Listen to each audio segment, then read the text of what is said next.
ETF index mutual funds నేర్చుకుని stock మార్కెట్లో రాణించాలనుకుంటున్నారా? వెంటనే ఈ నెంబర్కి కాల్ చేయండి. నమస్తే, వెల్కమ్ టు సుమన్ టీవీ. నేను పద్మిని. ప్రస్తుతంతో పాటు ప్రముఖ ఆధ్యాత్మికవేత్త, లక్ష్మీ నరసింహస్వామి ఉపాసకురాలు, స్పిరిచువల్ హీలర్ శ్రీమతి స్రవంతి గారు మనతో పాటు ఉన్నారు. మాట్లాడదాం అక్క. నమస్తే అక్క. నమస్తే పద్మిని. అక్క, వారాహిదేవికి చాలా విశేషంగా దుంపల దీపం మీరు ఆల్రెడీ ఇంట్రడ్యూస్ చేస్తున్నారు. చక్కగా పెట్టుకోండి ప్రతి శుక్రవారం కూడా అని, ఇన్ని శుక్రవారాలు చేయండి అని చెప్తున్నారు. అందులోనే కంద దీపానికి కూడా చాలా వైశిష్ట్యం ఉంది అని ఆ వీడియోలో మీరు చెప్తున్నారు కదా. దాని గురించి కూడా చెప్పండి అక్క. కంద దీపం అసలు ఎలా పెట్టాలి అమ్మవారికి, ఎటువంటి సందర్భాల్లో పెట్టచ్చు, ఎప్పుడు పెట్టచ్చు, పెడితే అమ్మ అనుగ్రహం ఎలా ఉంటుంది, ఇవన్నీ ఒక్కసారి. తప్పకుండా చెప్తాను పద్మిని. అమ్మవారు అంటే వారాహి అమ్మవారు అనగానే మనం చూసుకుంటే గనక ఆవిడ దగ్గర ఏవేవి ఉంటాయి అంటే అగ్రికల్చర్, అంటే వ్యవసాయానికి సంబంధించిన పనిముట్లన్నీ కూడా అమ్మవారి దగ్గర ఉంటాయి. అలాగే నేను ఎప్పుడు చెప్తాను కదా, వ్యవసాయం అంటే సంసారం కూడా ఒక వ్యవసాయం, ఖచ్చితంగా అవునా కదా. అలాగే రోలు, రోకలి ఇవన్నీ కూడా అమ్మవారి దగ్గర ఉంటాయి. కాబట్టి అమ్మవారికి చాలా ఇష్టమైంది ఏంటి అని అంటే, ఏవైతే భూమి నుంచి లోపల నుంచి వస్తాయో, అంటే రూట్ వెజిటబుల్స్ ఏవైతే ఉంటాయో అవన్నీ కూడా అమ్మవారికి చాలా ఇష్టము. దుంపలు. ఇంకొకటి, దుంపలకు ఉన్నంత ప్రత్యేకత ఏంటి అని అంటే, ఒక దుంప ఒక్కటి ఉంది అంటే ఆ చుట్టుపక్కల కూడా చాలా వచ్చేస్తాయి అన్నమాట. అంటే దుంపే విత్తనం లాగా, విత్తనం లాగా వచ్చేస్తుంది మనం చూసుకుంటే కనుక. అలాగే కందకి ఉన్న ప్రాముఖ్యత ఏంటి అని అంటే, నీకు గుర్తుండే ఉంటుంది, కంద పిలకని పెళ్ళప్పుడు కొంగున కట్టి పంపిస్తారు. అవును. ఎందుకు అని అంటే, ఎలా అయితే ఒడి నింపుతారు కదా, ఎలా అయితే కందని ఇలా పెట్టగానే పక్కనే ఇంకొక 3-4 రోజులకే ఒక కంద పిలక వచ్చేస్తూ ఉంటుంది అనమాట భూమిలో పెడితే. అలాగే చాలా రోజులు పాడవకుండా కూడా ఉంటుంది కంద. కాబట్టి ఆ డివినిటీ అనేది మనం తెలుసుకోవచ్చు. పెద్దవాళ్ళు ఇన్ని ఉండంగా కూడా కందనే ఎందుకు చక్కగా కొంగుని బట్టి పంపించారు అనేది కూడా మనం అర్థం చేసుకోవాలి. మరి అమ్మవారికి మనం దీపం పెట్టడము అనేది, కంద దీపం పెట్టడము అనేది ప్రాముఖ్యత ఏంటి అంటే, మీకు ఆరోగ్యం ఇస్తుంది. అలాగే health problems, health and wealth, అలాగే ఆర్థిక ఇబ్బందులు ఏమన్నా ఉంటే కనుక తొలగింపజేస్తుంది. గొడవలు అనేవి ఎప్పటికైనా సమసిపోయేటట్టుగా చూసుకోవాలి మనం. అలా సమసిపోకుండానే ఉంటాయి ఇంట్లో, ఏదో ఒకటి గొడవ ఉంటూనే ఉంటది. ఇదా అంటే అది, అదంటే ఇది, ఎప్పటికప్పుడు దాని ఏదో కాలు పట్టుకొని లాగినట్టే అనమాట. ఇంకా మనం పని చేసుకోలేకుండా ఉంటాం అట్లాంటివన్నీ కూడా. కాబట్టి ఆ గొడవలు లేకుండా ఉండాలి అని అంటే కూడా ఇది చాలా ఇంపార్టెంట్ అని చెప్పుకోవచ్చు. కాబట్టి మనం ఏం చెయ్యాలి అని అంటే కనుక, చక్కగా శుక్రవారం నాడు చక్కగా ఒక కందం తీసుకొచ్చుకోండి. చిన్నదైనా పర్వాలేదు, పెద్దదైనా పర్వాలేదు.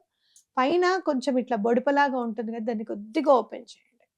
ఓపెన్ చేస్తే చక్కగా నూనె పోయడానికి వీలుగా ఉంటుంది.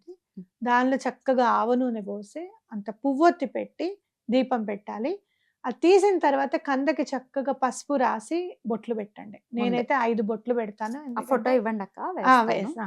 నేనైతే 5 బొట్లు పెడతాను. ఎందుకంటే పంచమి అమ్మవారు ఓం పంచమ్యై నమః అంటాము. ఆవిడ పంచమాతృక కాబట్టి 5 సంఖ్య అనేది నాకు చాలా ఇష్టము.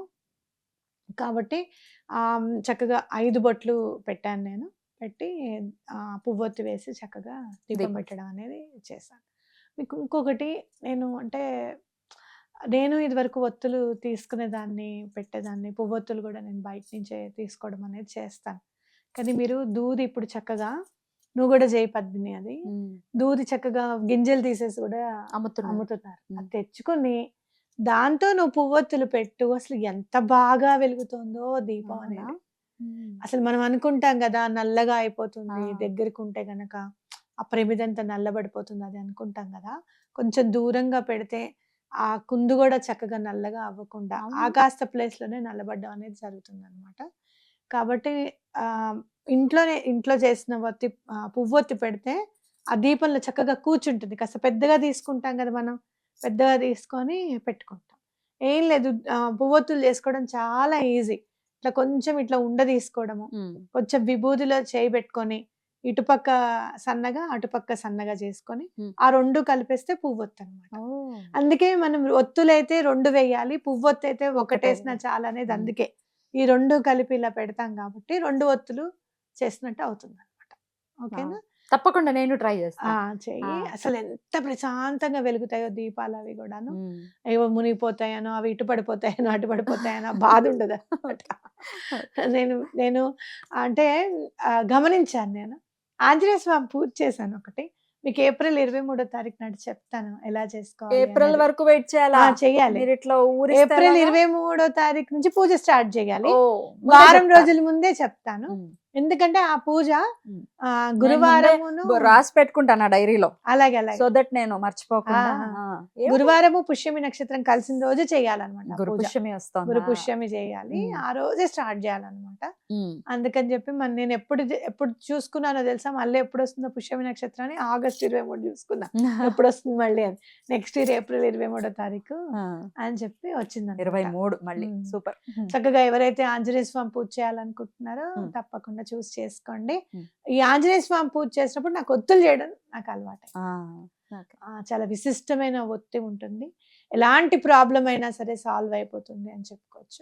కాబట్టి ఇంట్లో నెమ్మదిగా మనం ఇంట్లో పని కొంచెం కొంచెం చేసుకోవడం వస్తే గనక ఆ బ్యూటీ అర్థమవుతుంది. ఖచ్చితంగా. ఎందుకు మనం ఇంట్లోనే చేసుకోవాలి అనే బ్యూటీని మనం అర్థం చేసుకోగలుగుతాం. సాటిస్ఫాక్షన్ మన చేతులతో మనం చేస్తాం కదా. అయితే ఆ కంద దీపాన్ని ఏ సమయంలో పెట్టాలి, అలాగే ఆ తర్వాత కందని ఏం చేయాలి? కంద దీపాన్ని 6:30-7కి ఏం చేస్తారంటే, వారాహి అమ్మవారి చక్కగా బుక్ దొరుకుతుంది పత్ని 16 ఉపచారాల పూజ. అందులో చక్కగా సౌభాగ్య సూత్రం దగ్గర నుంచి ఉంటాయన్నమాట. 16 ఉపచారాలు కాక ఇంకా 2-3 ఉపచారాలు ఉంటాయి.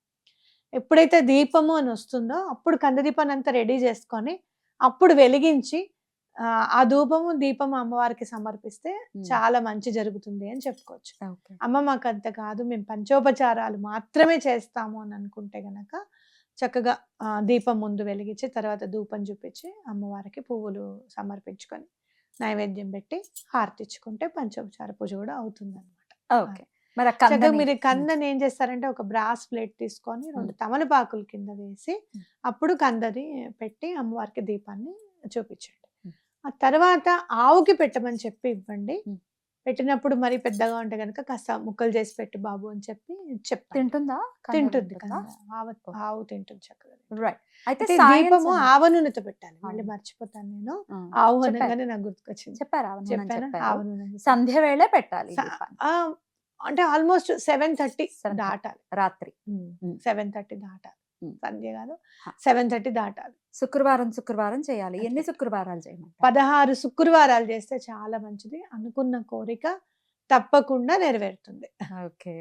అయితే ఇంకేమైనా నియమాలు ఉంటాయా? వీళ్ళు చేయకూడదు, వీళ్ళు చేయొచ్చు, సూతకంలో ఉన్న వాళ్ళు చేయొచ్చు?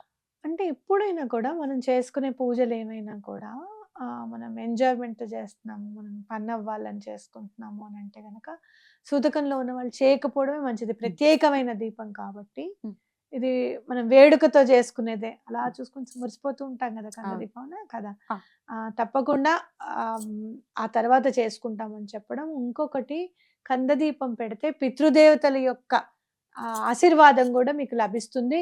ఇప్పుడు తప్పకుండా పనస తొనలు దొరికే అవకాశం ఉంది. చక్కగా శుక్రవారం పనస తొనలు తీసుకొచ్చి అంత తేనె వేసి పనస తొనల మీద నైవేద్యం పెడితే ఇంట్లో లక్ష్మి తాండవిస్తుంది. ఏంటక్క? చాలా మంచిది. అంత నేను చేశాను.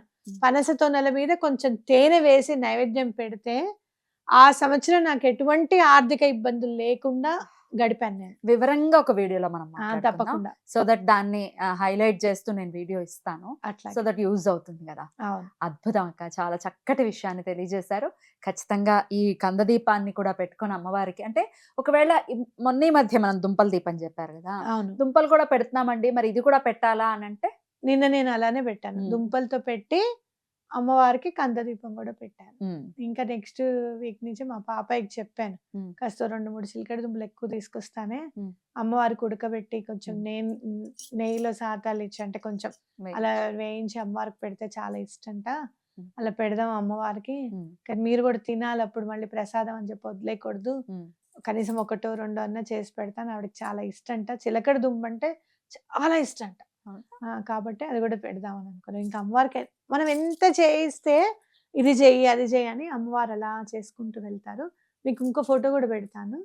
మనకి ప్రత్యంగిరి అమ్మవారి పక్కనే వారాయి అమ్మవారు ఉంటారు. ఇక్కడ కొత్తపేట కుర్తాళం పీఠాధిపతులు, అవును. పసుపుతో నేను అభిషేకం చేస్తూ ఉంటే ప్రత్యంగిరి అమ్మవారిలానే కనిపించారు. నాకు అనిపించింది ఇష్టసఖి కాబట్టి పక్కనే ఉన్నారు. నేను అంటే అభేదము అనేది అమ్మవారు చూపిస్తారనమాట. మనకి ఎప్పుడు ఏ శక్తి అవసరమై ఉంటారో అప్పుడు తప్పకుండా ఆ శక్తి స్వరూపంలో అమ్మొచ్చి ఆ పని చేసి వెళ్తారు అన్నదానికి ఇది నిదర్శనంగా మనం చెప్పుకోవచ్చు. చాలా చక్కగా వివరించారక్క. ఖచ్చితంగా దీన్ని అడాప్ట్ చేసుకుని అమ్మ దయ ఉంటే అన్ని ఉన్నట్టే ఉండాలి అలాగా మీ పట్ల, మా అందరి పట్ల. థ్యాంక్ యూ అక్క. నమస్తే.